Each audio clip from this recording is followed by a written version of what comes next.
The bell tolled again, slow and deliberate, each note rolling through the fog like the voice of a judge who had already decided the verdict.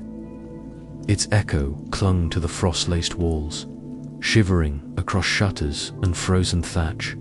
The air tasted of iron and wood smoke, bitter on the tongue, heavy in the lungs. The square lay deserted, an emptiness that spoke louder than any crowd could. Only a single figure moved, a man bent against the cold, sweeping pale frost from the cobbles. The broom's bristles whispered over the stone like a priest murmuring a curse in the dead of night. Each stroke left behind dark, wet patches where the breath of winter had been scraped away, revealing the ancient scars of the square beneath Dot above him. Nailed to the weathered wall of the tavern, a notice fluttered in the faint breeze. It was fresh, the ink still damp enough to shine in the weak winter sun.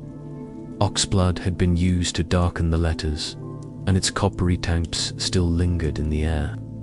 The words were crude, but their meaning cut sharper than any sword. It was a list. The first name belonged to a boy no older than 14, accused of stealing apples from the Lord's store. His crime was hunger. The second was a woman, her offense nothing more than refusing to bow as the banner of her Lord passed by. Pride, they called it. Insolence, punishable by rope. The crimes were small enough to be absurd, almost laughable to any who might look back from gentler centuries. But here, in this season, they were enough to carve a name into wood and memory and to tighten a noose. Behind shuttered windows, the village listened. Mothers hushed their children, holding small bodies close as if their arms alone could shield them from the reach of the law. Merchants crossed themselves and kept their eyes down, measuring every word before it left their lips. The man sweeping paused. He leaned on his broom, lifting his gaze toward the pale sun barely pushing through the fog. It looked sickly, its light drained, as if it too feared the notice. He already knew his own name would appear there before winter was through, 2 nights ago. He had carried bread across the frozen fields to a friend in hiding. A friend whose only crime was speaking too freely of the Lord's taxes. It was an act born not from rebellion, but from compassion. But here, compassion was treason. Somewhere beyond the square, boots crunched over frost. The sound came steady, unhurried. The rhythm of men who knew no need to run. Soldiers, their armor would be cold to the touch, their breath steaming through their visors. On the gallows beam, a raven shifted its weight, black feathers shivering against the wind. Its head cocked toward the sound of the approaching men, as though it knew that where boots walked, fresh meat followed. Snow began to fall, the soft, slow flakes of early winter drifting between the houses, settling on the cobbles, dusting the raven's wings. It felt almost as though the sky wished to cover the names before they could be read aloud, as though heaven itself disapproved of the ink and the blood it promised. The man's grip on the broom tightened. He thought of running, though he knew there was nowhere to go. Beyond the square lay only fields of frost and the dark line of the forest, and in winter, the forest devoured those who entered it. Even the wolves had grown bold with hunger. He thought of the boy who had stolen apples. His mother would be behind her door now, hands over her ears, waiting for the bell to toll again. Not in warning, but in sentence. He thought of the woman who had refused to bow, her jaw set, her back unbent, even as the rope was tied. These were not villains. They were neighbors, friends. But to the Lord's men, they were examples.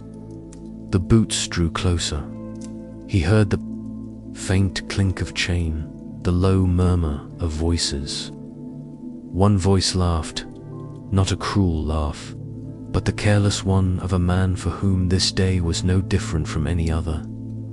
The broom slid from his hand and clattered against the stones. He stood straighter, as though by lifting his head he could lift his fate. The wind caught the notice on the wall and flapped it like a warning flag. A shadow lengthened in the fog, then another. When the soldiers emerged, their forms blurred by the mist, they looked like wraiths in armor. The leader, his visor raised, scanned the square without urgency. His gaze landed on the man. "You," he said, not loud, not soft. The man's breath plumed white in the air. The leader pointed toward the wall. "You know your name will be next." It was not a question. The man said nothing. Words were dangerous. Here, even silence could be a weapon if you wielded it long enough. The leader gestured, and one of the soldiers stepped forward, tearing the notice from the wall. The parchment snapped in the cold, the names fluttering like trapped birds. The ink smeared under the soldier's gauntlet. "Come with us," the leader said. The man followed. The square swallowed the sound of their steps, leaving only the faint toll of the bell, slower now, fading into the whiteness. The broom lay where it had fallen, a simple thing, abandoned like a forgotten tool after harvest. The raven lifted from the gallows with a slow beat of wings, circling once over the empty space where the man had stood. Then it too vanished into the fog dot behind the tavern wall, where the notice had been nailed. Only the ragged edges of parchment clung to the wood. The oxblood smell lingered, sharp against the snow. By nightfall, another list would be written, and somewhere in a house with its shutters barred against the cold, a woman would whisper a prayer into her cupped hands, not for her own safety, but for the man who had carried bread to her brother. Far to the north, in a castle hall lit by guttering torches, the Lord Steward would be sharpening his quill, dipping it once again into the oxblood, ready to set another name into the cold permanence of the list. Snow would fall again before dawn, and the bell would toll. The market breathes like a beast in the chill morning, steaming in the cold from 100 mouths and 100 pots. The smell of salted fish coils with that of stale beer, heavy as the damp cloth roofs above the stalls. Merchants cry out there, prices as though their voices were spears, each meant to pierce a coin from the crowd. Beneath the faded canopy of a spice cellar, the air is warmer, spiced with cinnamon, clove, and the faint ghost of pepper so dear it is weighed grain by grain.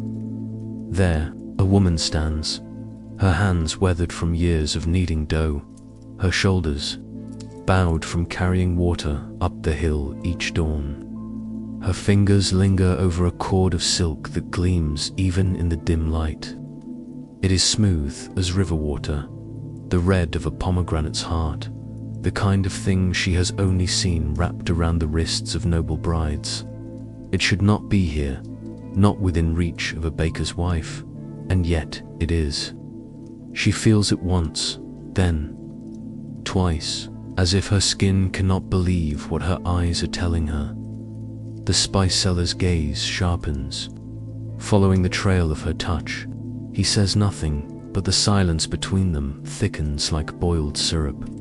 In these streets, there are laws unwritten in ink, yet carved deep into the bones of the people. Silk is not for her. Silk is for those whose names are sewn into banners. To possess it without title is more than theft. It is presumption, and presumption is treason against the order of the world. Before she can draw back her hand, a shadow falls across the stall.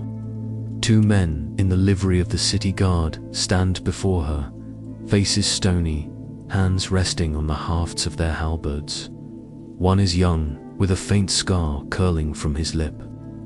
The other's beard is stiff with frost, They do not ask questions. They do not need to. In their eyes, her guilt is already weighed and measured. She protests, words tumbling out like coins from a broken purse, but they vanish beneath the clear, sharp peal of a handbell. The bailiff's stride is slow and deliberate as he moves through. The crowd, the bell swinging in one hand, a parchment in the other. The sound of it cuts through market chatter like a knife through soft bread. And with each chime, heads turn. Eyes fix on her. In the space of a heartbeat, she is no longer a woman at market, but a spectacle. The charge is spoken aloud, the crime painted on her name, unlawful possession of silk. Her neighbors, people who have borrowed her salt and eaten her bread, look away or pretend they cannot see her. In the Middle Ages, shame is not private, it is theater. The sentence is swift. There will be no fine, no quiet settlement. The law demands spectacle, and spectacle it will have. 3 days. In the pillory where the cold will gnaw her bones and children will spit her name. And then the rope, not for what she stole, but for daring to reach above her station. Her husband stands at the edge of the gathering. The crowd's noise, a wall between them. In his hands is a small wooden charm, roughly carved, bearing her likeness. He holds it so tightly that his knuckles pale. He knows he cannot help her, not with coin, not with plea. To speak in her defense would be to join her on the scaffold. The law does not break for love. The guards take her by the arms, their grip firm, as though she might take flight. Her feet drag, silk still clinging to her fingers, in memory, though it has long since been dropped back onto the merchant's table. The path to the pillory is a gauntlet of stairs. Somewhere a child cries. Somewhere else a man laughs too loudly, as though to drown out the taste of his own fear. Above it all, the winter sun hangs pale and cold, offering no warmth. The wooden frame waits for her at the square's center, the holes cut for neck and wrists, already rimed with frost. She will be locked there before the hour is out. She will taste the iron in the air, smell the damp of rotting straw at her feet. Her husband watches as they lead her away, the charm burning in his palm. He says nothing, but in his eyes, a vow begins to form. One he dares not speak aloud, not here, not now. The law may claim her body, but it will not claim her story, as she is fixed into the pillory. The crowd shifts and murmurs. The guards step back. Snow begins to fall in light, hesitant flakes settling in her hair and on her lashes. The first day of her sentence begins, and the cold gnaws deeper than hunger. Somewhere beyond the market, the bell tolls again, not for her, not yet, but for someone else whose name will soon be known in the distance. A figure watches from beneath the hood of a tattered cloak, unseen by the crowd, unseen by her. His breath hangs in the air like smoke. When the snow thickens enough to blur the faces in the square, he turns away. His path leads toward the edge of the city, where another name is already being written on another piece of parchment, and the noose is being measured by careful, practiced hands. The wind carries the faint creak of the pillory's wood and the soft whisper of falling snow. Both sound, in their own way, like the first threads of a noose being drawn tight. A single flame clings to life in the chapel's shadowed air, trembling against the weight of the dark. Its light bends and shivers, spilling over the altar where wax has bled in slow rivulets, pale as the flesh of the dead. A monk kneels before it, lips moving in careful Latin, yet his voice is brittle, each word faltering under the weight of what has been laid upon him. The stone beneath him breathes cold into his bones, and still he kneels, as though by staying low he might escape. The eyes of heaven, Tonight's confession was unlike the others. No drunken boast, no petty quarrel, no passing sin washed away with penance. This was heavier, colder, edged with the kind of fear that seeps into the marrow. A single lamb taken from the Lord's steward, small enough to vanish in the folds of night, yet large enough to feed an accusation. The accused is not a stranger, not a distant soul bound only by the chain of the parish, but a friend. A man who once knelt beside him here, whose hands helped lift the beams of the chapel roof, who once gave the monk his own bread when famine stalked the valley, and yet, in this place, to hide a crime is to share in it. The law is a blade that cuts the guilty and the silent alike. The Lord's steward has already begun his whisper work, setting the village tongue against the man's name. The gallows stands ready for such things. It always stands ready. The monk rises, his knees stiff from the cold, his sandals rasping against the flagstones. The saints stare down from the painted walls, their faces still and grave, their eyes dark with an understanding he cannot bear to meet. The silence in the chapel is thick, as though the very air holds its breath, waiting to see which sin he will choose. If he speaks, his friend will hang before the week turns. If he stays silent, the shadow of damnation will coil around his own soul. He remembers the parable of the shepherd, how one lamb was worth leaving the 99 to save.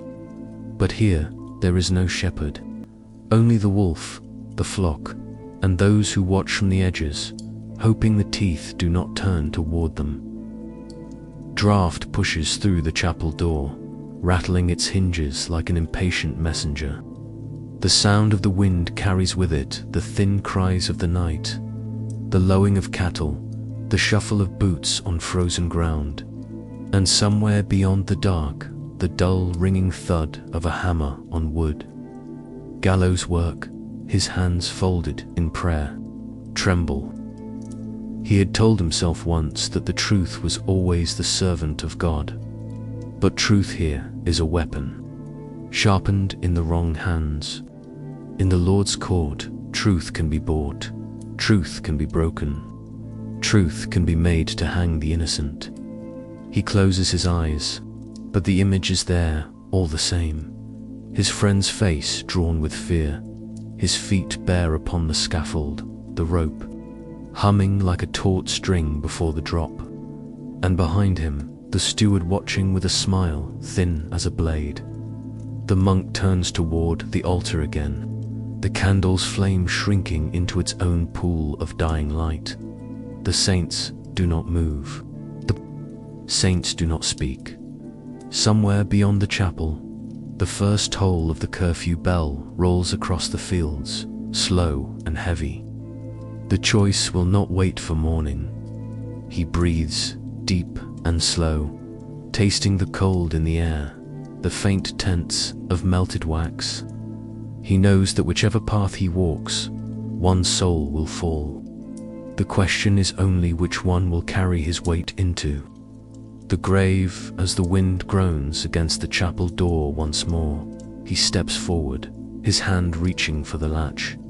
Shadows shift on the walls, and for a heartbeat, it feels as though the painted saints lean closer, watching Dot in the dark outside. The road waits, the next chapter begins there. Beneath the shadow of the keep, where stone meets frost and every whisper feels overheard. The boy kneels in the filth, his knees wet with last night's rain. His fingers, raw from cold, clutch the dull weight of a few copper coins. Their edges catch what little light seeps from the clouded sky. He has been told, in murmurs and warnings, that to shave a coin is to shave one's own neck for the axe. But the ache in his belly speaks louder than fear.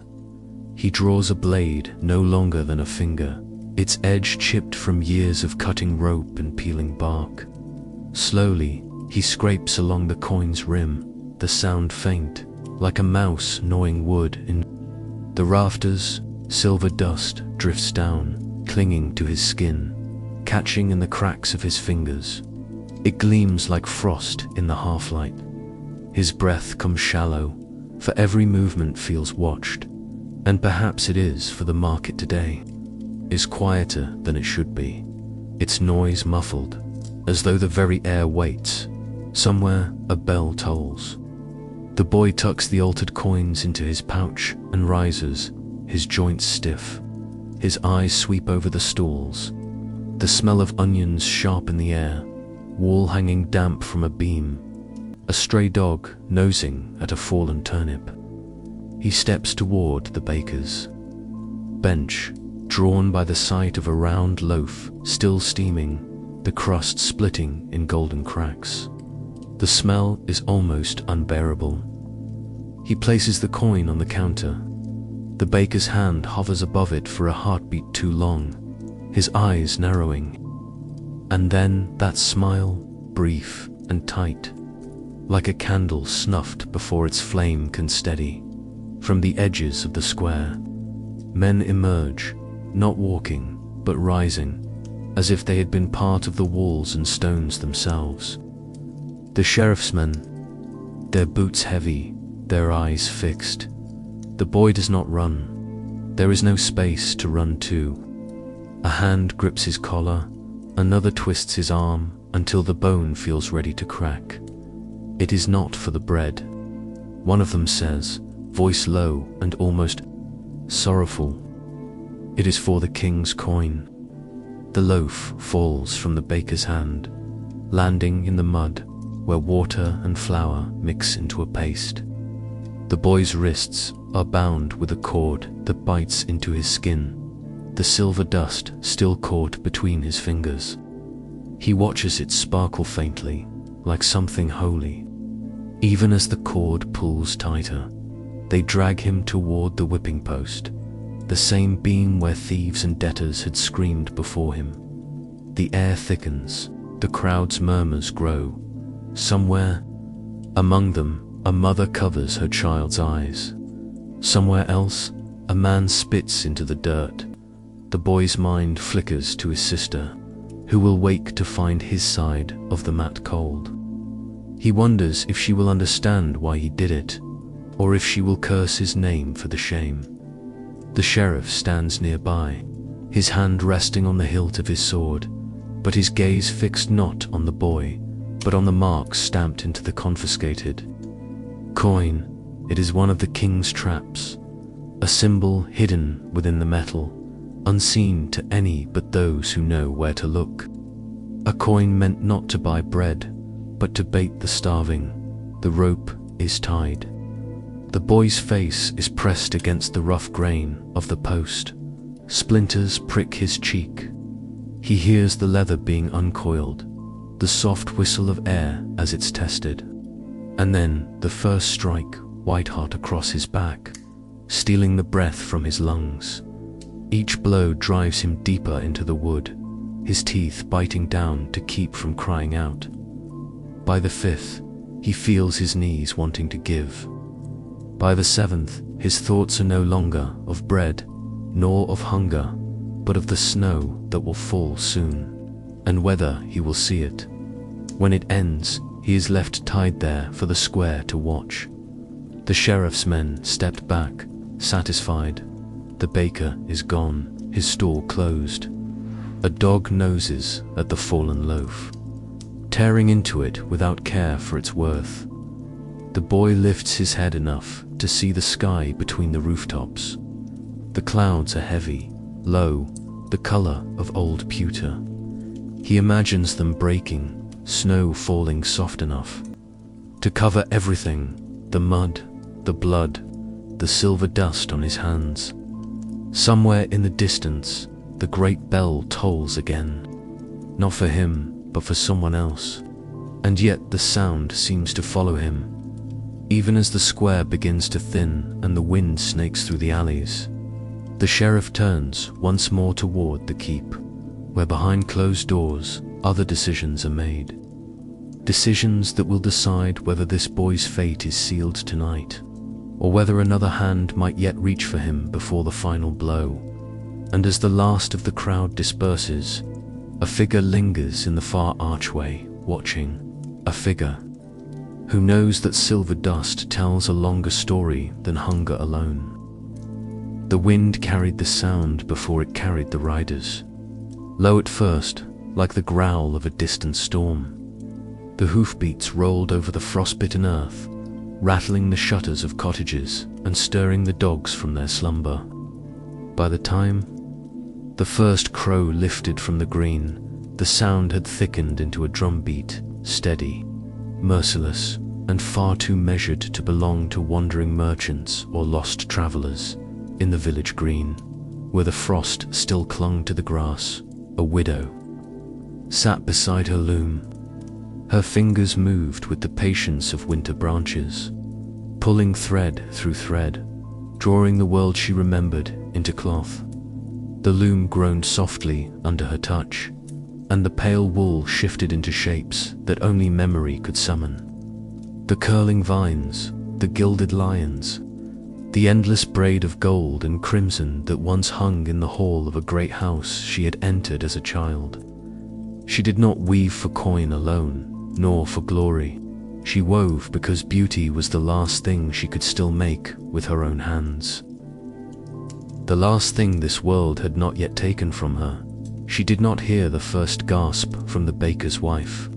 She did not see the shepherd pause mid-step, eyes fixed on the road. She did not know that the pattern she had chosen, the pattern she believed belonged to no one but the memory of her eyes, was in this realm forbidden to all but the bloodlines of lords. Heraldry was not merely thread and dye. It was the seal of birth, a banner of power, and to touch it without leave was to reach into a lord's chest and steal his heart. The hoofbeats grew louder. The boy at her side, her only son, counted the riders as they appeared between the bare-limbed trees, 8 in all, their cloaks heavy with road dust, their spears upright like grave markers. The leader's helm glinted under the one light, a silver crest catching the morning like a blade catches fire. The riders came not as guests, nor as collectors of tax, but as hunters who had already found their prey. They halted in a perfect line before the green.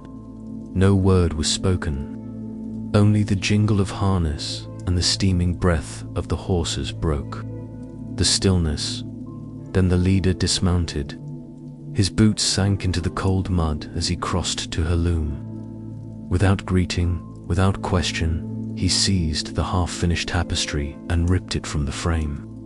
The threads broke with a sound almost too soft to hear, yet in the widow's ears, it was as loud as bone snapping. The cloth fell limp in his hands. He stared at it as though weighing its worth, then at her, his eyes narrowing to the shape of accusation. Her son pressed himself into her skirts. She rested one hand on his hair, leaning low enough that only he could hear her whisper, "Run." But the word was a wish, not a command. There was nowhere to run. The road was blocked. The riders were already moving, spreading out in a slow circle, the ring of hooves tightening like the pull of a noose. Their horses' eyes shone dark and watchful. The leader held the tapestry high, turning so that others could see. "This mark is blood right," he said, his voice flat as stone. "And you have stolen it." "I have stolen nothing," she answered, though the wind almost carried the words away. "No." He stepped closer, so close she could see the frost still clinging to his beard. "Then tell me how you weave the crest of Lord Edric's line without his leave." She hesitated. Her memory betrayed her. A flash of herself at 8 years old, standing in the shadows of a great hall, staring up at the very same pattern as it draped down from a lord's dais. That was all it had been. A child's gaze, a child's hunger for beauty. The soldiers shifted, the iron points of their spears catching what little sun the morning gave. The air was sharp enough to burn the lungs, yet sweat traced down her spine. She thought of lying, of claiming she had never seen such a crest before. But lies were as fragile as spider thread in the hands of men who had come with chains. Instead, she said, "It is only a memory." The leader's expression did not change, but something colder moved behind his eyes. "In this land," he said, "memories have owners." Her son's hand tightened on hers. The first rider moved forward, tossing a coil of rope from his saddle. She rose to her feet, but her knees felt made of sand. The leader tore the tapestry once more, the sound of rending cloth cutting across the green. Strands of crimson and gold fluttered away on the wind like dying leaves. She wanted to speak, to defend herself, but the world had already closed in. The circle of riders pressed closer. The ground churned to muck under the stamping of hooves. Somewhere far beyond the ring, a church bell began to toll, not for prayer, but for judgment. The rope brushed her wrist. Her son's voice rose, breaking in panic. "Please," but the wind swallowed the rest. Somewhere beyond the green, beyond the reach of law and memory, the crows were still circling, watching, waiting. And when the riders turned their heads toward the road, it was not because they had heard her plea, but because something else was coming, something that would decide whether this day ended in chains or in fire. Rain falls like a slow punishment from the sky, striking the iron teeth of the manor gate, running in rivulets down stone walls blackened with age. The watchmen at the threshold shift in their armor, their shoulders hunched against the cold, but their eyes do not wander. Inside, the air is heavier still. The long hall swallows sound, save for the dripping of water from the hem of a servant girl's cloak. She stands in the center of the court, small, pale, and soaked to the skin, her hands locked together so tightly her knuckles burn white. Her name is not spoken here. To the Lord, she is only the accused. The charge, breaking the seal of a letter. Not theft of coin, nor blood drawn with steel, yet the weight of the accusation crushes her, as if she had murdered in the open. Square. The letter had been sent from the front, the script crooked with haste, ink faded by distance. It carried her brother's hand, and his final words. She had pressed the paper to her chest when it arrived, her breath trembling, and when the wax glistened under the torchlight, sealing away the truth of his fate, she could not help herself. She had cracked it open, not to betray her lord, but to know whether her brother lived or lay beneath some nameless earth in this land. Mercy bends only to the weight of power, and curiosity is treated as treason.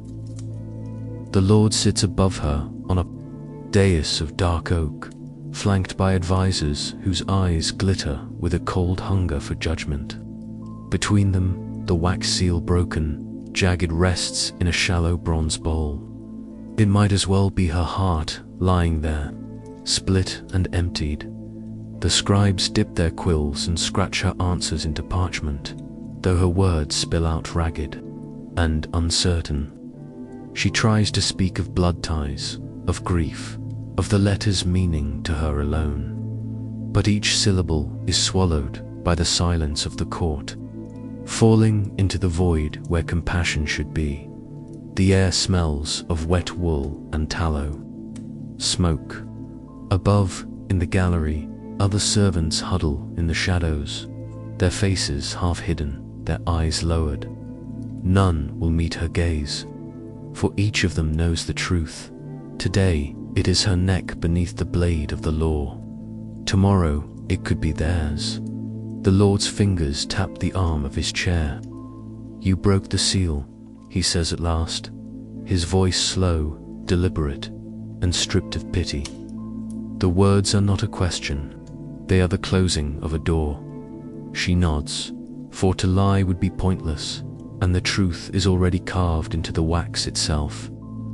A drop of water runs down her cheek. She is not sure if it is rain or tears, and she swallows back the memory of her brother's face. Intent matters little. The Lord continues when the order of the realm is at stake. Outside, the rain thickens. It slaps against the shuttered windows, as though the world itself is trying to drown the sound of her condemnation. One of the advisors leans forward, murmuring into the Lord's ear. The scribe pauses in his writing. Somewhere in the shadows, a figure shifts, tall, cloaked, and silent, watching with an interest that feels colder than the rain. The sentence will be decided by sundown. Until then, she will be kept under guard, her wet clothes left to cling to her skin as the hours gnaw at her spirit. The guards step forward, their boots ringing against the flagstones. She is led away, past the gallery where the other servants still stand in tight, tense silence. None speak, none move. Only the sound of rain follows her down the corridor in the Lord's hall. The broken seal remains in its bronze bowl, catching the flicker of torchlight like a fragment of something once living, far away. In the locked chest of the Lord's private chamber, the rest of the letter waits, its final lines unread, holding the last truth of her brother's fate. And somewhere beyond the manor walls, the war still swallows men whole, carrying their voices into the earth before they can reach the ones who wait for them. But tonight, only one voice will matter, the one that will decide whether she walks again or vanishes into the stone belly of the manor prison. When the door closes behind her, the watching figure in the shadows turns and follows, not toward the rain-slick gate, but deeper into the manor's corridors, toward the place where secrets are kept until they are no longer secrets at all. The rain will still be falling when her sentence is read, and if the next chapter of her life begins in chains, she will remember this sound, not as the sky's mourning, but as the echo of a truth too dangerous for a servant's hands. The frost has not yet melted from the night's grip. It coats the timber stocks in a brittle sheen, catching the first light of dawn as if the square itself had been dusted in ground glass. The air is sharp, slicing the lungs with each breath, and every sound carries farther than it should in the stillness. Footsteps approach slow, deliberately, the soles crunching over frozen dirt. Bound wrists, the rope's phrase rough against skin already raw from restraint, sway gently before him. He is not here for blood spilled nor coin stolen. No, his sin was spoken, not wrought by hand. In a kingdom where faith and law share the same breath, he has uttered words as dangerous as steel. He has stood in the open, beneath the gaze of saints carved in stone, and questioned the weight of the church's tithes. In an age where bread is counted by the crumb and warmth by the ember, he dared to say aloud that the poor cannot give what they do not have. The priest's voice trembles only in the cold, not in the reading of the charge. He has known this man since they were boys, yet here he stands, robed and rigid, a servant of the same system that now binds his childhood friend. 3 days, 3 nights, he proclaims, the sentence cutting cleaner than any blade. The rope is untied only long enough for the man's arms to be stretched forward into the rough embrace of the stocks. The wood closes with a dull, hollow thud, and the iron clasp falls into placer, sound that will echo in more than just the ears of those present around them. The crowd shifts uneasily. Some lean closer, drawn by the strange courage that made him speak. Others turn their faces away, afraid that even the act of listening will mark them for the same fate. A woman, wrapped in a shawl patched so many times it is more stitch than fabric, lets her eyes rest on him for a heartbeat longer than she dares. Then she moves on, vanishing into the shuffling mass. He lifts his head to the pale horizon, his breath clouding into ghosts that hang between him and the morning. The cold will be his companion now, biting slowly, patiently. Hunger will follow before long, and the damp of night will creep into his bones. His crime will be discussed in whispers in the market, in corners of taverns, and in the low murmur of family hearths. But here, in the open square, he has been stripped of warmth, of shelter, of dignity, yet not of his voice. The priest lingers only a moment after the reading, his eyes finding the ground. Perhaps he hopes the man will bow his head in silent repentance, but the accused raises it higher, looking out over the people who will pass by him for 3 long days. "I spoke the truth," he says quietly, the words riding on a plume of white breath. "And truth is no crime." The murmur swells. A merchant, clutching a satchel heavy with coins, spits into the frost and calls him a fool. A farmhand, holding a sack of winter grain, stares with the hollow eyes of one who understands but dares not agree. The crow lands on the beam above, tilting its head, its black gaze fixed upon him as though measuring the hours until weakness takes hold. Time will pass differently here. Daylight will be a glare that blinds, night a weight that suffocates. The bells will toll each hour, reminding him how far remains until his sentence is done. And yet, somewhere within that cold, he feels something unbroken, something that even frost cannot still. Snow begins to fall, thin and silent. The flakes settle on his hair, his shoulders, the edge of the stocks. No one brushes them away. The square grows emptier with each passing minute, until only the crow and the condemned remain. And from somewhere deep within the grey horizon, a wind stirs, carrying with it the scent of smoke, not the smoke of hearths, but the darker kind, the kind that follows ruin. He closes his eyes, listening to it. In the breath between gusts, the faintest sound reaches him, hooves, distant yet drawing nearer. Whoever comes will not be here for him, not yet. But change rides on the air, and it will not arrive gently. The crow shifts its talons against the wood and lets out a single, hollow caw. It is not a warning, not a comfort. It is simply a sound that belongs to the waiting. And so he waits, with frost at his fingertips and truth on his tongue, as the road brings new shadows toward the village. Snow drifts down in slow, deliberate flakes, each one settling with the weight of silence. The forest holds its breath. Here quiet is not peace. It is the stillness that comes before a strike. The air smells of frost and pine sap, of something ancient and watchful. Beneath the skeletal branches, a young woman moves quickly, her fingers red and raw from the cold. She stoops, gathering what life has left her, the brittle limbs of dead trees, fallen and forgotten.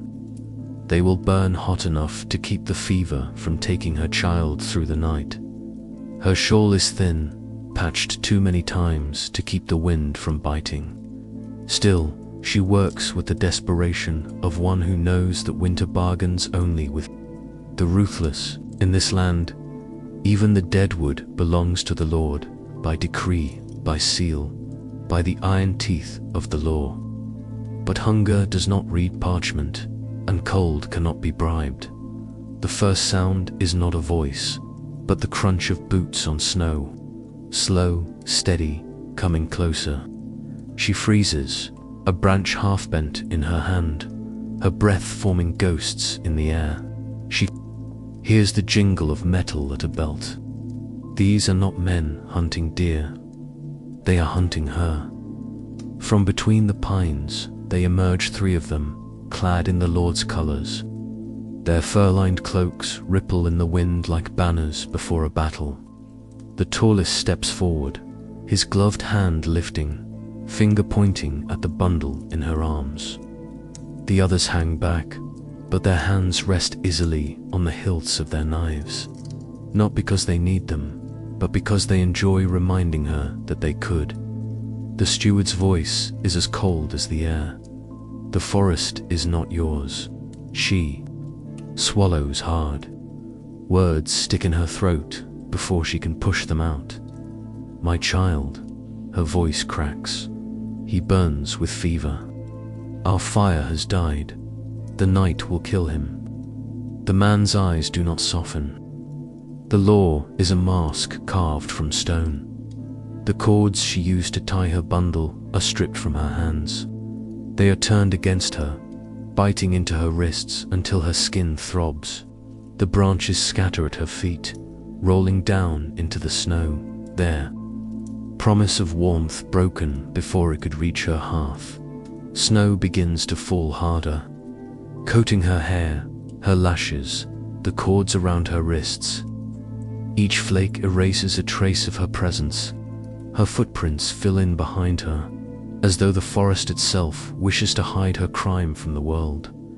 But the hunters do not need the path. They know the way back. One pushes her forward. She stumbles, her knees sinking into the snow. The forest creaks around her, branches groaning under the weight of frost. Somewhere, far away, a crow calls, a long, low sound that seems to mock the living. She glances back only once, as if expecting the trees to rise up and shelter her. But they remain still, stripped bare by winter, powerless to protect even their own fallen dead.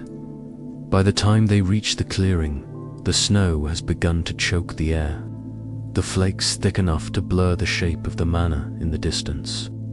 It looms like a shadow waiting to swallow her. Behind its walls, justice is not weighed. It is delivered like a blow, and as the hunters lead her on, the thought grows heavy in her chest. When they take her before the Lord, no mention will be made of her child's fever, of the empty hearth, of the frost that cracked her lips. Only the wood will be spoken of, only the crime. Somewhere inside, she knows this path will not return her to the warmth she sought. It will carry her deeper, into the cold. And yet, the forest watches her go, silent, unmoving, keeping its secrets. The candle trembles in the tavern's corner, its flame thin as a dying breath. Shadows ripple along the warped timber walls, bending over the hunched shoulders of men who have learned never to meet another's gaze for too long. The air is heavy, with sour ale and the unspoken knowledge that every ear here belongs to someone, and every tongue can be bought in that corner. Beneath a hood, dark as a funeral cloth, a man drinks alone. His hands cradle the cup, but his eyes sharp, searching, move from face to face, like a blade tracing the edge of danger. His cloak is pulled close, not for the cold, but for the thought of steel or rope that may be waiting outside. They had named him traitor, not for spilling secrets to the enemy, not for raising a sword against the Lord, but for something quieter, something far more dangerous in this place, refusing to serve the Lord's men. It was true. He had turned them away when they came leering and loud, pouring at the serving girl until she shrank into the shadows. He had seen the fear in her eyes, the tremor in her hands. He had stepped between her and their laughter and told them there would be no drink here for them. He had known, even then, what such defiance would cost. Truth in this land is no shield. It is an open wound, and the law is salt. Outside, the night swallows the last of the day's light. Somewhere far down the street, iron strikes stone. the measured rhythm of hooves on cobblestone, drawing closer. The tavern's hum thins, voices tapering into breathless pauses. Even the smoke from the hearth seems to hesitate. The door bursts inward. Cold air rushes through, carrying with it the scent of frost and horse sweat. 4 men step in, their armor dull with old frost, their breath curling like smoke in the lamplight. The tallest among them speaks his name. It is not shouted. It does not need to be. The tavern falls into silence, so complete it feels like a prayer, or the pause before an executioner's blade falls. The man drains the last of his drink and sets the cup down with care, as though he has borrowed it, and means to return it whole.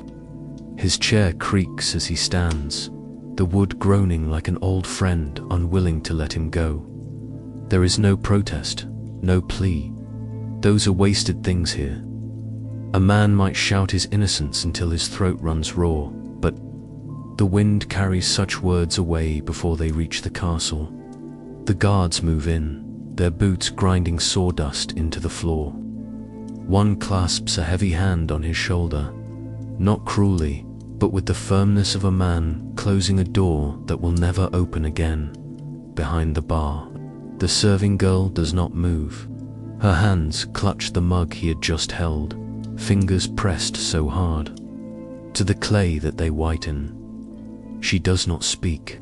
She knows, as he knows, that her voice, if raised, would only follow him into whatever darkness waits. The door opens again, and the cold swallows him. Outside, the moon is hidden behind clouds, the streets lit only by the flicker of torches. The horses snort, stamping at the frost-bitten ground. Chains do not yet touch his wrists, but the air around him feels like iron. They walk him through the sleeping town, past shuttered windows and doors bolted tight. Somewhere, a dog barks and is quickly silenced.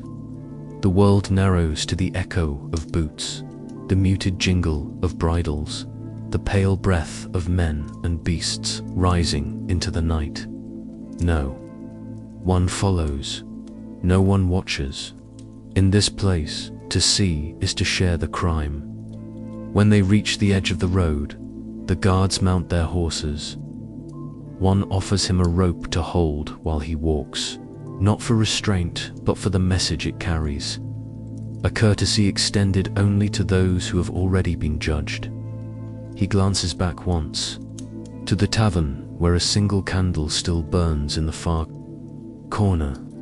Through the narrow window, he catches a glimpse of her, the serving girl, still holding the cup, her gaze fixed on the place where he once sat. The wind rises, tugging at his cloak like a child begging him to run. But the path ahead is already written in frost and shadow. Somewhere beyond the walls, the Lord's Hall waits, and with it, the verdict that has already been spoken, only not yet said aloud. The night swallows their footsteps as they vanish into the road's dark throat, and in the tavern, the candle gutters low, its light bowing as if in mourning. By morning, only the empty cup will remain, and a silence that feels heavier than chains. The wind came first, a cold, cutting thing that seemed to carry with it the whisper of unseen watchers. It pressed the grass flat around the old stone marker, as if nature itself were bowing to something older, something crueler than kings. Beyond it, the shepherd knelt in his worn woolen cloak, his hands buried deep in the fleece of a lamb that shivered not from the cold, but from the way the morning felt. Wrong. The air had that heavy stillness before trouble, when even the birds go silent. He did not know yet that the land beneath his knees no longer belonged to him. Overnight, with no horn blown, no messenger sent, the crown had reached out invisible, hands and taken it. Somewhere in a hall far from these hills, men with rings on their fingers had drawn lines on a map, slicing away his life without ever seeing his face. The first sound was not of their voices, but of their horses' hooves, hammering the moor, shod in iron that spat sparks against the scattered stones. Cloaks snapped like torn sails in the wind as the tax collectors rode in, their eyes measuring everything: the slope of the field, the fatness of the flock, the man who stood between them and the crown's new claim. "You graze here." The tallest dismounted, his voice like the creak of old leather. The shepherd nodded, still with one hand on his lamb, the other clutching the strap of his satchel as though it were armor. "Then you pay for it," the man said, as if speaking of the weather. "Coin for grazing rights." The shepherd's answer was the truth.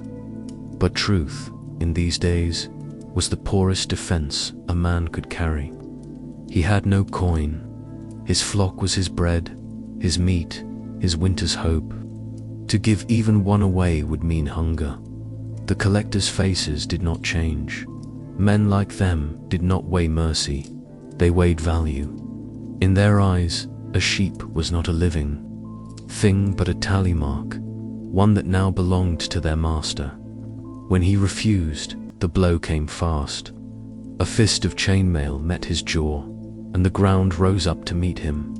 He tasted iron, not from the gauntlet, but from the blood flooding his mouth. Above him, the shapes of men blurred against the pale sky as they moved, herding his flock away with whips and shouts. The sheep bleated in panic, their voices fading into the rolling mist. He could not rise fast enough. His knees slid in the mud. His hands clawed the earth as though he could hold the flock with his fingers. The cold seeped into his bones. By the time he staggered up, they were gone. Somewhere beyond the horizon, where the moor dipped into the Lord's pastures, a bell began to toll. Its sound carried on the wind, deep, solemn, unhurried. It was not the bell for the dead, though. Its weight was the same.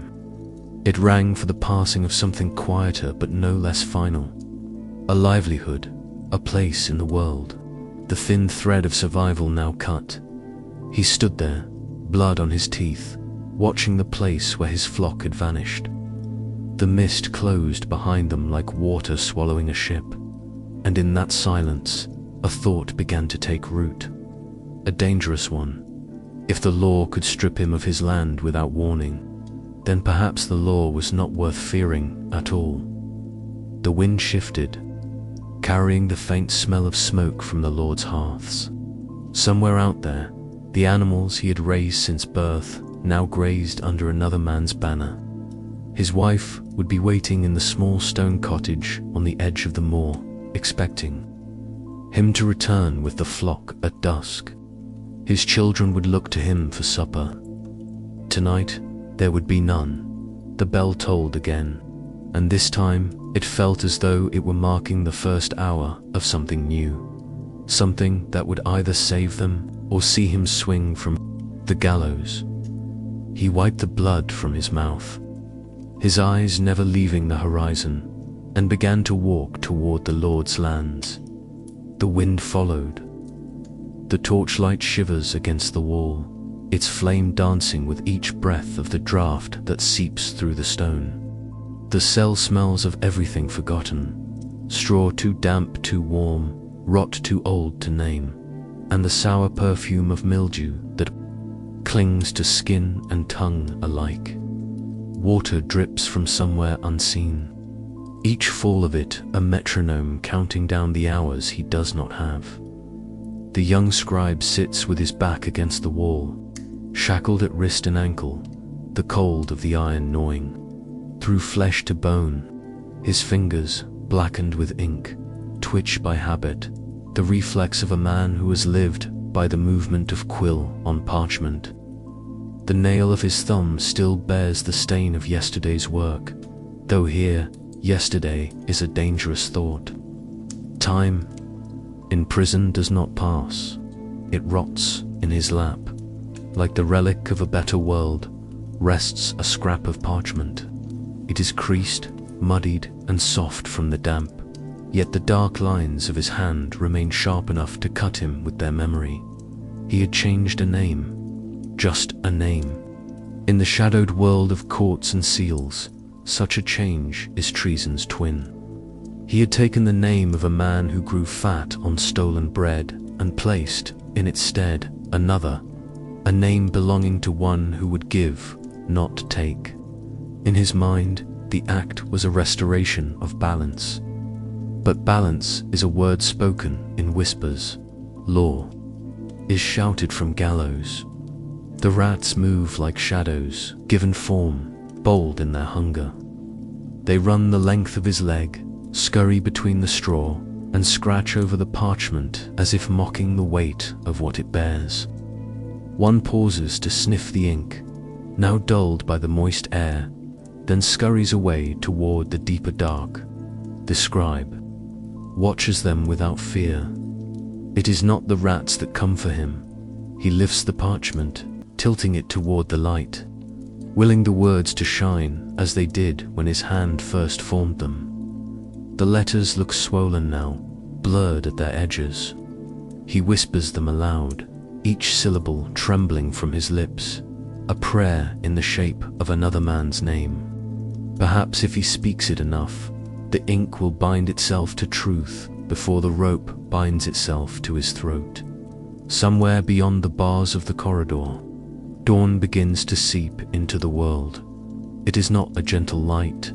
It is the pale, grey smear of winter morning sliding through the barred window like an intruder. His breath fogs in the cold, and with the fog comes the sound boots, heavy and slow, striking the flagstones in a rhythm that knows no mercy.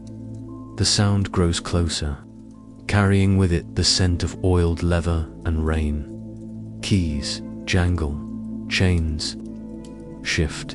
In the neighboring cell, a man stirs in his sleep, mumbling words that no language claims. The scribe closes his eyes for a moment, feeling the rough bite of the chain against his wrist, and wonders if this is the final morning he will see. He tries to picture the sky beyond the prison, the true sky, not the one carved into lines by bars, but the image eludes him. The boots halt before his door. There is a pause, longer than courtesy would allow, as though the man beyond the door is looking at him through the slit, weighing the worth of the life inside. Then, the rattle of iron. The hinges cry out, the door swings wide, and the torchlight floods in, harsh enough to make the scribe flinch. Two men stand in the frame, one holding the torch, the other the chain that will lead him to judgment. Neither speaks. Words are wasted in such corridors. The torchbearer's eyes flick to the parchment still clutched in the scribe's hand. But he says nothing. The chain is pulled, and the scribe rises, stiff with cold, his knees trembling under the weight of night's long stillness. The parchment crumples slightly in his grip, but he does not let it fall. As he steps into the corridor, the air feels larger but no freer. They lead him past other cells where figures hunch in the dark, faces pale and hollow, eyes following him, with the quiet hunger of those who have forgotten the taste of hope. Somewhere ahead, he hears the creak of wood, the gallows being tested under morning's frost. Yet with every step, his whisper continues, the name he wrote on the parchment, slipping between his lips like beads on a prayer rope. Perhaps someone will hear it. Perhaps it will outlive him. When they reach the final turn before the courtyard, the torchlight reveals the high, arched door ahead. Beyond it, the pale morning, the gathering crowd, and the noose waiting in the center of it all. The door swings open, and the wind cuts in, sharp and clean, carrying with it the sound of the bell. Not a church bell, but the execution bell. Its voice, flat, unfeeling. Certain, he tightens his grip on the parchment, feeling the damp fibers strain under his fingers. Somewhere in its ink lies the truth he risked everything for. Somewhere, in the crowd beyond, perhaps, is the one whose name he saved. He does not look for them. The boots keep moving. The chain keeps pulling, and as the courtyard opens before him, the wind catches the parchment, tugging at it as though it too seeks escape. For the briefest moment, he wonders, if he lets it go, will the wind carry the truth farther than his voice ever could? The bell tolls again, and the answer will wait for the next breath.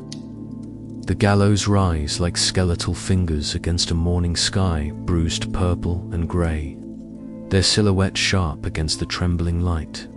Beneath them, the square breathes in unison, the sound of boots shifting in frost, of lungs spilling white steam into the cold.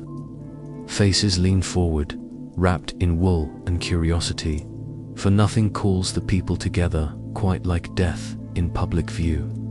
They are not cruel by nature, most of them, yet cruelty has been baked into their bread and brewed into their ale for so many years that it feels almost ordinary to stand here, shoulder to shoulder, waiting for the drop of a man's body. The condemned appears at the far end of the lane, flanked by two guards with iron at their hips. His cloak is thin, patched at the elbows, and the damp has crept into the wool. But he walks as though this is not a march toward death, but a procession toward something inevitable and already known to him. The miller, broad-shouldered once, now hunched slightly from years of lifting sacks heavier than himself, carries nothing but his breath. His name is murmured in the crowd, but never loudly. In this place, names have a way of being buried with the body. They say his crime was measured in handfuls, not in barrels. A single measure of grain missing. His voice had risen in protest. During his trial, the scale is warped. The wood swelled with damp. The weight is false. But the court was not a place for truth. It was a room built to echo the will of the Lord. And the Lord's table must never run lean. Near the front, a girl no taller than the waist of those around her clutches. A ribbon faded to the color of ash, once bright, now tired by winters. He had tied it into her hair the day her mother died and told her it would keep her safe.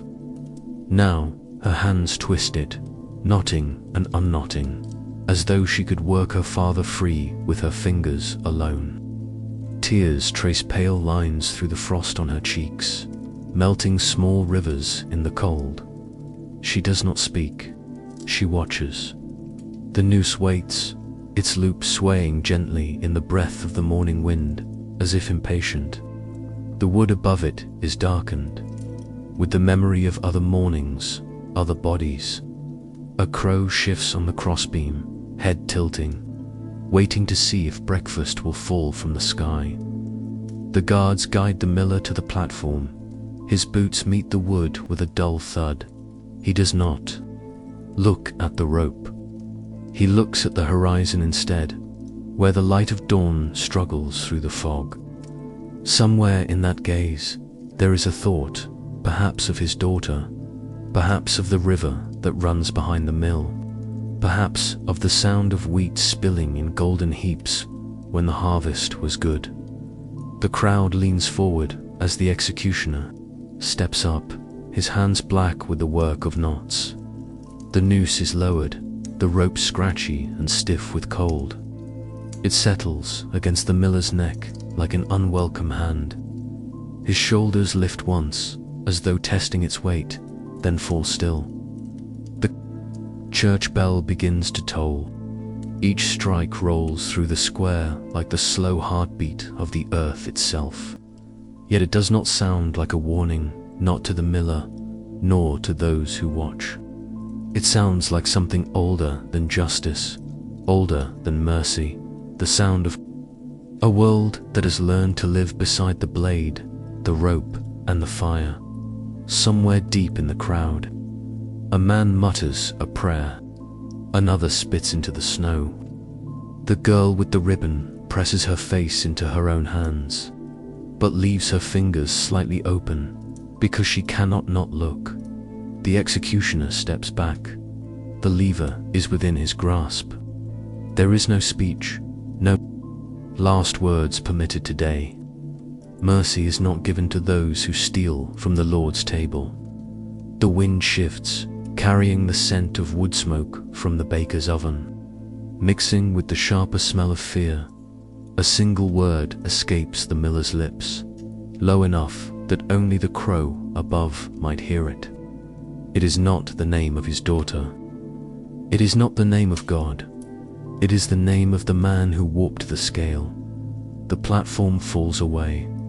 The rope sings once, then falls silent. The crowd exhales. The bell keeps tolling. The crow flaps once, startled, then settles again.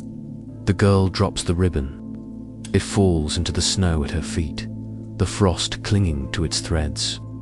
A guard notices her and looks away quickly, ashamed of something he cannot name. By midday, the square will be empty, the body taken down, the blood rinsed from the wood.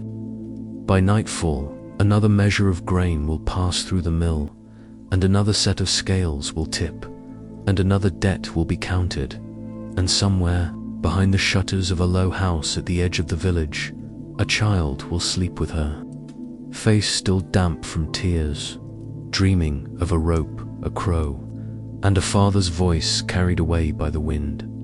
Tomorrow, the gallows will stand waiting again.